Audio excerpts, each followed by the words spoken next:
बांग्लादेश में सत्ता परिवर्तन हो चुका है और वहां पर अब तारिक रहमान के हाथ में देश की कमान आ चुकी है।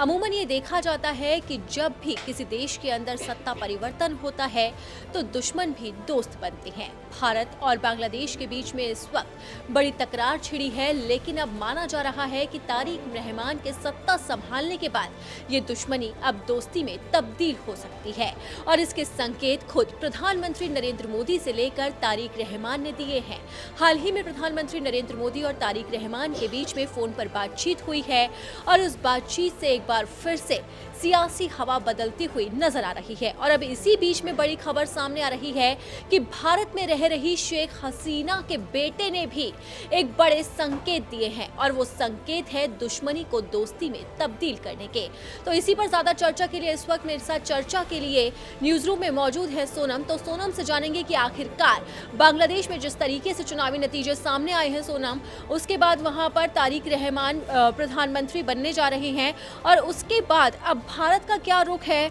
और इसी बीच में शेख हसीना के बेटे ने जिस तरीके से बयान दिया है उसके क्या मायने निकलकर सामने आ रहे हैं? बिल्कुल, तो यहाँ पर तारिक रहमान का लगभग बांग्लादेश का पीएम बनना तय हो चुका है, लेकिन इसी बीच यहाँ पर भारत की तरफ से बांग्लादेश के तारिक रहमान को यहाँ पर बधाई दी गई। पीएम मोदी ने यहाँ पर तारिक रहमान से फ़ोन पर बातचीत की और सीधे तौर पर ये कहा कि भारत और बांग्लादेश के जो रिश्ते हैं वो ऐतिहासिक और सांस्कृतिक बने हुए हैं। लेकिन अब यहाँ पर शेख हसीना के बेटे के बयान की बात करें तो उससे एक बड़ा संकेत मिलता है, जिसके बाद ये कहा जा रहा है कि क्या बीएनपी और जो अवामी लीग है अब वो फिर से साथ आ सकते हैं, क्योंकि यहाँ पर उनके बेटे की तरफ से एक बड़ा ऐलान किया गया है। ऐलान की बात करें तो साजिद वाजिद ने एक इंटरव्यू में बांग्लादेश में जो उनकी पार्टी की वापसी और बीएनपी से जो संपर्क है उसको लेकर अब एक बड़ा बयान दिया है। यहाँ पर एक इंटरव्यू में उन्होंने कहा कि बांग्लादेश नेशनलिस्ट पार्टी को देश की बड़ी पार्टी बताते हुए यहाँ पर बातचीत के रास्ते खुलने का उनकी तरफ से संकेत दिया गया है। उन्होंने कहा कि बीएनपी देश का बड़ा राजनीतिक दल है, हम जल्द ही उनसे संपर्क करेंगे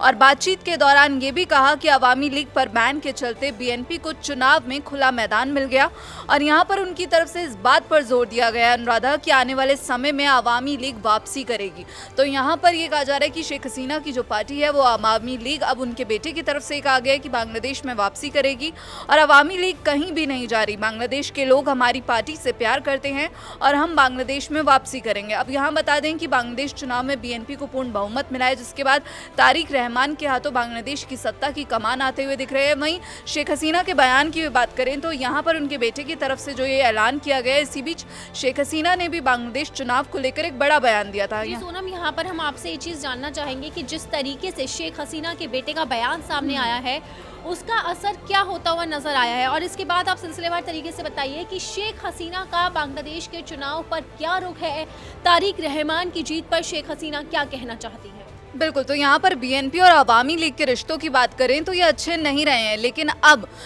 यहाँ पर शेख हसीना के बेटे की तरफ से ऐसा संकेत देना कि हाँ हो सकता है कि हम उनसे बातचीत करेंगे और अवामी लीग कहीं भी नहीं जा रही है और वापसी होगी, यानी कि वापसी के संकेत अब उनके बेटे की तरफ से दिए गए हैं। और वहीं पर अब ये सवाल उठ रहा है कि क्या बीएनपी और अवामी लीग एक दूसरे से हाथ मिला लेंगे, क्या जो दुश्मनी है वो दोस्ती में तब्दील होती हुई दिखेगी? लेकिन यहाँ पर अगर हम शेख हसीना के बयान की बात करें तो उन्होंने सीधे तौर पर यह कहा था कि यूनुस ने गैर कानूनी और असंवैधानिक तरीके से सत्ता हथियाई और उनके नेतृत्व में जो ये चुनाव कराया गया वो जनता के मतदान अधिकारों और जो लोकतांत्रिक मूल्य हैं उनकी अनदेखी करता है और साथ ही ये चुनाव पहले से ही योजनाबद्ध धोखा था जिसमें अवामी लीग और मतदाताओं को बाहर रखकर चुनाव कराया गया। वहीं हमने देखा कि जो विस्फोट की खबरें भी सामने आई थी, जो गोलीबारी की खबरें सामने आई थी, वोट खरीदने के लिए यहाँ धन का इस्तेमाल किया गया, ये भी शेख हसीना ने इस मुद्दे को भी उठाया। उन्होंने कहा कि बैलेट पेपर पर जबरन मोहर लगाने और एजेंट से परिणाम पत्रों पर हस्ताक्षर करने जैसी घटनाएं शुरू हो गई थी और 12 फरवरी को यहाँ पर देश भर में मतदान प्रतिशत बेहद कम रहा और कई मतदान तो पूरी तरह खाली रहे। तो यहाँ पर शेख हसीना की तरफ से